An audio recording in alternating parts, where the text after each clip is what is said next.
Story time. One time, my ex-partner, has stolen $100,000 in the restaurant business over a course of a year via cash. We've caught that and had a discussion about how that happened. Actually, that's a common theme of stealing cash in the restaurant business. We've learned how to create a system to do a balance and check to make sure that the cash is properly reported, to make sure that there's a check and balance in place for that now with multiple managers sign off, etc. But in the beginning, we had a partner that invested with us and also stole over $100,000 over the course of a year, and we're able to deal with that through the court and be able to resolve that situation, remove the person's equity, and basically move on from the situation. But I think it's important to show that even though this person was an investor, we've hung out a lot of times, that things happen and you have to properly address it and move on from the situation. For us, always take everything in a legal perspective and don't take things outside of legal perspective. If you have a problem that's arise, take them to court, solve it in a civil manner rather than escalating the problem. You want to de-escalate, you want to focus on solution-driven negotiation and discussion. Because to me at the time, I was very heated. Someone that I trusted, we trusted, our team trusted, and how can they steal behind our back without telling us, $10,000, $15,000 a month while we're expanding and building other locations? How can they do that? And yeah, I think that's a valuable lesson for us to learn, is to really build a check and balance, number one, system, and number two, that some people might not be who they say they are, and it happens, and you have to address that. And you learn in the long term, you de-escalate those situations, you resolve, and you move on from those toxic relationships. And we'll talk about in another video as well, how to deal with these toxic relationships and move on from that and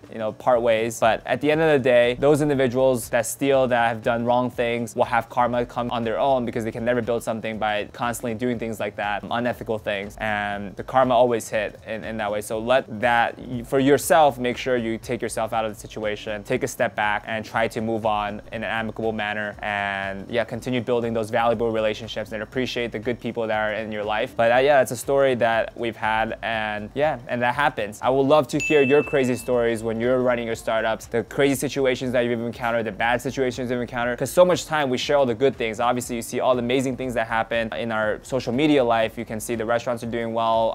We create amazing experiences for people, all fun and games. But of course, there are the things that happen that people don't talk about, the failures, the betrayal, the mistrust. And I want to hear those as well, because that's part of work, and how you deal with those are as important as how you deal with the success and deal with the fun things that comes with business. So I would love to hear your thoughts. And if you have any questions about what happened and what ended up happening, feel free to leave a comment or shoot me a DM, and I would love to help in any way possible.